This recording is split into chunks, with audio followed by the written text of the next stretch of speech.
day on Planet X, Iggy was dead, the Ramones were dead, there was only me.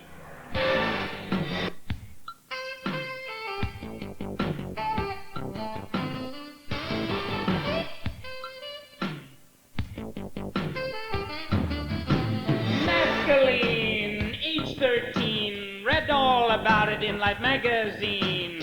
Ouija board, Krishna Lord, driving on acid in the family Ford. Made me American mutant, made me American mutant.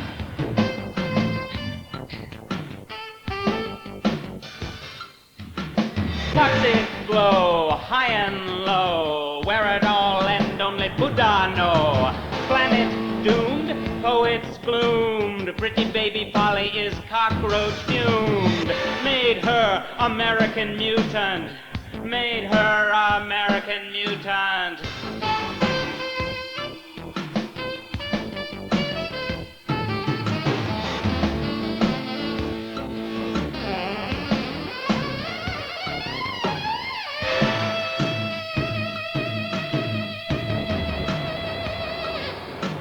Buy and sell, urban hell, President Death playing William Tell.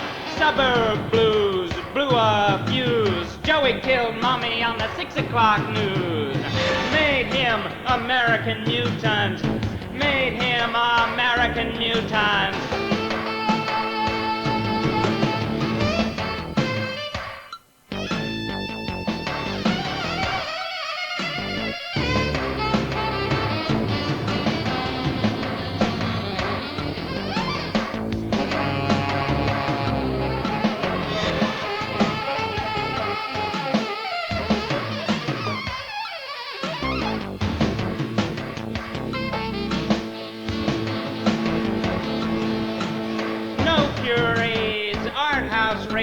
Tobacco gangster escapades, TV gruel, peep sex cruel, billboard hooker is the big buck rule.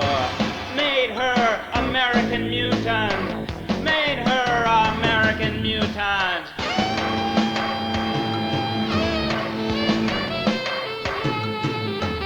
Crackdown ghouls, yuppie fools, human using up fossil fuels, cutting through what to do, awakening mind the only clue.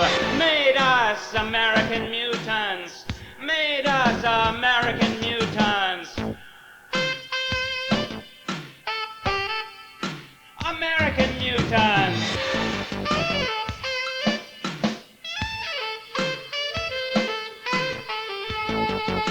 American mutants.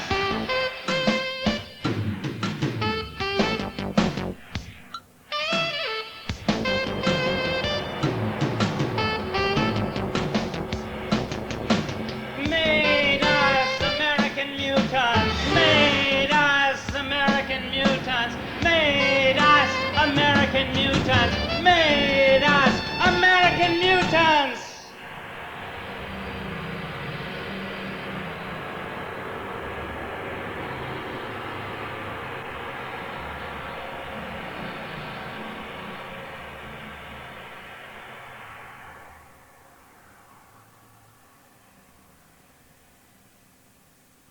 Booze crimes.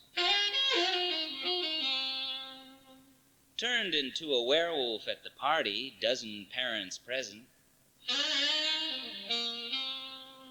Blacked out on champagne, thrown out on the street. Passed out on Mitch's couch with what happened? Tried to seduce a year-long crush with drunken boasts.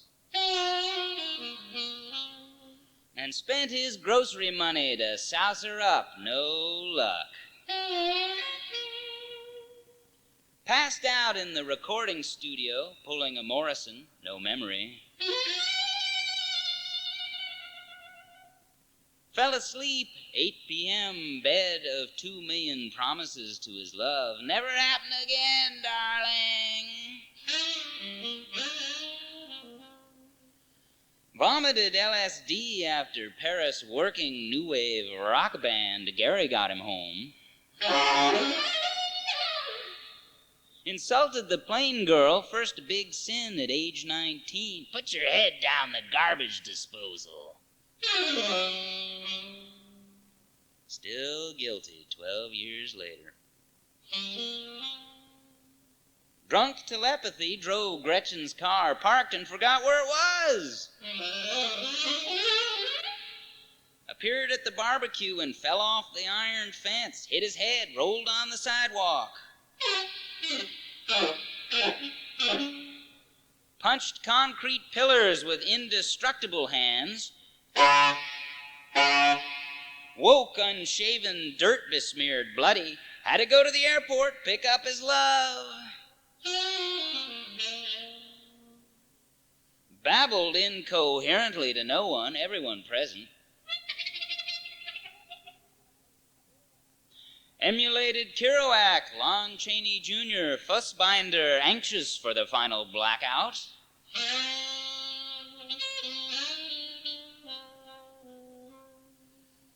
Bored his friends with 1,000 sober confessions and apology calls.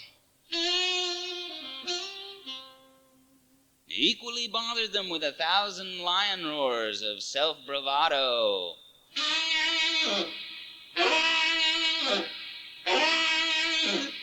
Drunk, drunk, drunk, with tears, with growls, with slurred, incomprehensible speech and humorless laughter.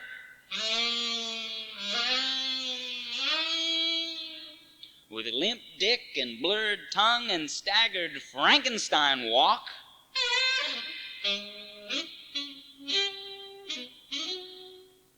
From under the volcano to over the rainbow.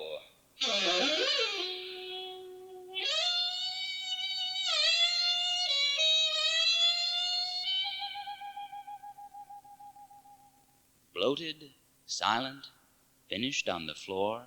Amen.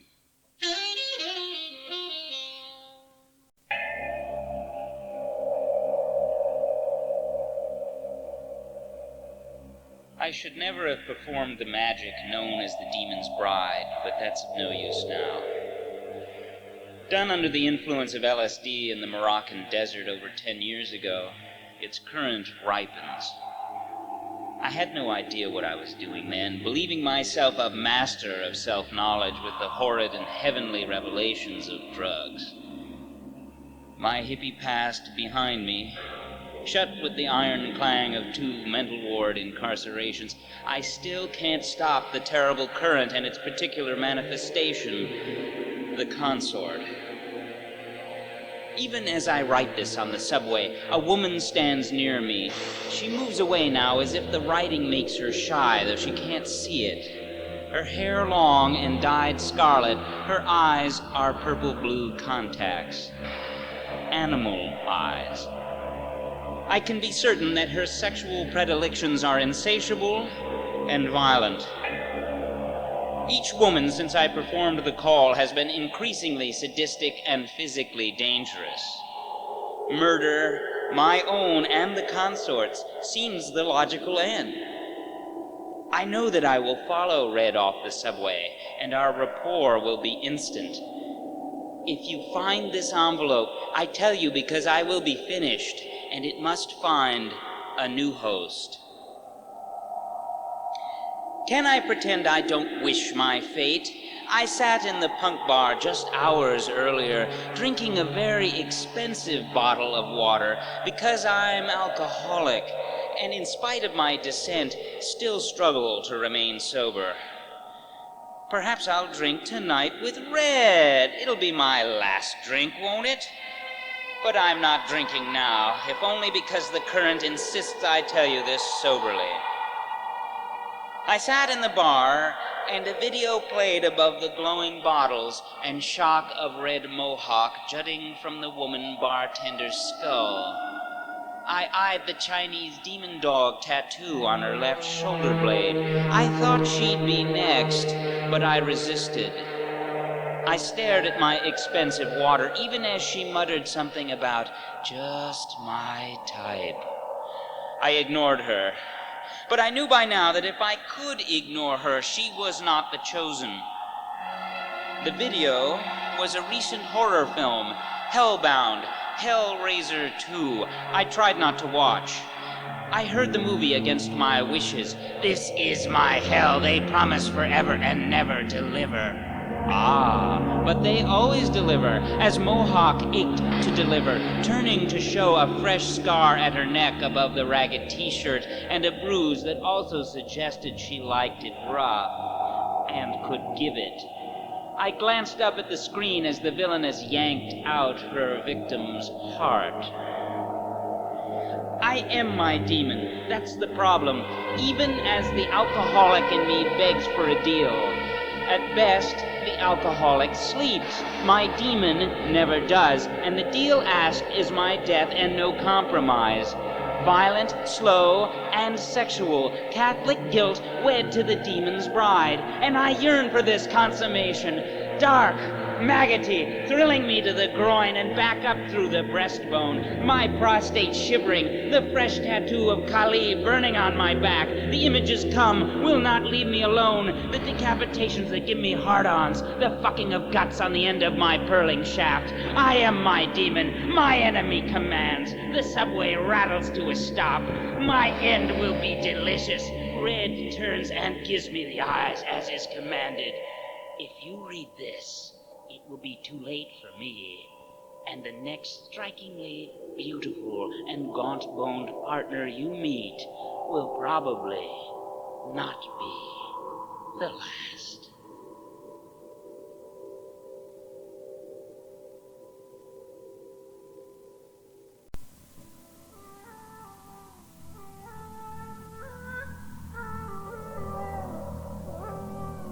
What failings, little priestess? Heaven touched me when she grew sick and not of this earth. Finally, a head-shaven thing, daughter of Klaus Kinski, Nosferatu, can you believe it? Life's so weird and science fiction, even leukemia itself a science fiction disease. Its very name, its strange scent in the air like a voodoo vine in the Amazon. Strange flower with that unearthly scent, drifting up your nose to poison you with blood disease. Oh, and how ye loved Bowie, your hair fallen out, returned like the first green after winter, that fuzz of peach, growing out in blonde, curious shafts of different lengths. Leukemian punk by no choice, industrial child who wrote me lyrics from early hunky-dory Bowie album with references to Crowley and Golden Dawn. Her strange admission goofiness that she met Bowie in a dream. They were soulmates, just as she thought C.S. Lewis' Land of Narnia somewhere out there, now more likely to me than ever, mind being mind without restraint. What would she have become? Father took me back to that same airport, same graveyard, and my friend Riki in the car again. Dad's new girlfriend, not too keen on eating at the airport restaurant, to Nelson's bewilderment. Perhaps his broken nose made all food taste the same. That Italian World War II accident, jeep crash, his sense of no gravity, drifting through the air, heading for a bump. So here was Riki again, as always, we both a little high, I drunk after beer. We'd snuck pot by the pool like high school chums, though not very well, clumsily hiding it when Father came out. Why bother? But now Dad began to speak of her prior the illness, the squat grayness of Burbank industrial noise sweeping by, the plasticine brilliance of newly sprung corner liquor stores where dried weeds had whispered under electric towers when I was a boy. Now all looked the same world no matter where, the same bleached blondes and tube tops, the same sullen 15-year teen males sucking cigarettes with bright zits like cherries, the same concrete, pleasures of short shorts and painted surf vans whizzing past us as Dad described Stacy prior the curse, a young teen, slightly chubby, not yet laid, but with pretty face, yes, like Bowie, took all manner pills and found life sullen and broken after divorce of parents at that, oh wow, critical year the psychologist said was 13. Maybe she'd have grown up to be the bleak 1980s condo wife to some poor slob laid on her by the culture's dumb. What years of trauma, maybe? Just the supposing of a mind that wishes to believe it. Speak for yourself, white man. Innocence, perhaps, but then the cougar is innocent. In 1976, my younger sister Stacy got leukemia. In 1980, she died. A year later, I sit down and go back. Greeted at the airport by Riki and Jim, ready with my Tibetan Book of the Dead Trungpa blue cover, unknowing, wrathful Yidam on front like a stop sign you've just cruised through to mental tears and glass that sound like the report of a single pistol in the desert of World War II. And I say, let's get a drink, because I was already a drunk. Let's get a beer. Your father wants you taken directly home. I'm pissed. Well, it's your sister. She's sick. What she got? We're supposed to let your father tell you. I look Jim in the eye and, is it leukemia? Who told you? Says Jim, innocent, while Riki turns away, stunned. Doing shiatsu drunk, tennis shoes undone, haiku unfinished, no blame. The ghoul school. Warrior bastard, I extend my tongue. Sensation of pain, I look in the book of the law. We battle for our loves, battle of the planets, battle beyond the stars, battle of the worlds with clawed reins. What I dare not write, I enter in another dimension. The skull grins back. Well, Kerouac had his mother and I have mine. The white fluorescence of the library where I work and type this literally paid for my outpour. Wind and wine affecting clarity, and that's the idea. Life, the horror film, how she died. Well, Dad told me, weeping after a lengthy Eugene O'Neill hambone, no, I can't tell you routine. Ah, come on, Dad. Young girl, they call them the Diamond Dogs. Plays in the dream behind me. How'd it happen? No, too horrible, too horrible. Young girl, you'll catch your death in the fog. Mist of eyes, echo of Bowie, chill of spine, ribs feel mortal in chest. I spoke to her on the phone drunk a few weeks before that in the hospital. It's all useless, without purpose, I told her, ever useful and instructive, upbeat self. No, I don't believe that, Mark. Yes, there is the path, I say, in the bathroom of Peter Martai, black phone clutched in my drunk hand, resigned that in uselessness there could be a peace of sort, that bottom of the lake, uncluttered mind of Zen sitting that visited me occasionally in long sweats of trying to sit. Then called her back a few days later. Yes, there is purpose, there is the dance, and it's a happy dance or a sad dance, but always dancing. That's very beautiful, Mark. The last call. I rang from work at the library. Her breath came in labored gasps. I can't talk now, she said in a voice so strained and yet still with manners, as if not wanting to hurt my feelings even in that end. Some kind of charming etiquette exhibited there that will characterize her next incarnation, though she could also be such a brat in this one. I hung up. I knew she was nearly dead, or feared it simply. Not psychic, merely a fool of flesh. Dance of atoms, I bow to the goddess, and my head rolls off. I asked to be called down when she was going to die. I was in SF, she LA. They spared me. My folks spared me the horror. First the labored breathing, as if she had just run up 6 flights of stairs. Then, towards the end, she began to shake violently. On their last visit to the hospital, she had died minutes before, and Dad and Mom, now divorced and weirdly close again in her death, Went in to see her still form, worn from the fever, and Dad bent to kiss her brow, and using her babyhood nickname said, "Goodbye, sweet Tootie." All this told to Riki and I in that tasteful front room 3.5 years later from that first anger night. Our arms looped around each other in the small comfort of the living. But we can't end there. She'd come to visit me in San Francisco, now a punk with leukemian hairdo, up with her girlfriend Kathy to see the Weirdos, here also with Hal Negro of the Satin Tones.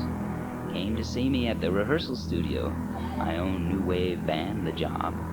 Jumped up and danced. Well, I don't expect to see her waving Casper Ghost from some pearly door, but she did help show me that door. And I smile now knowing I will vanish too someday, leaving this scrap to tell you all safe. Work hard, friend. Goodbye, sweet Tootie.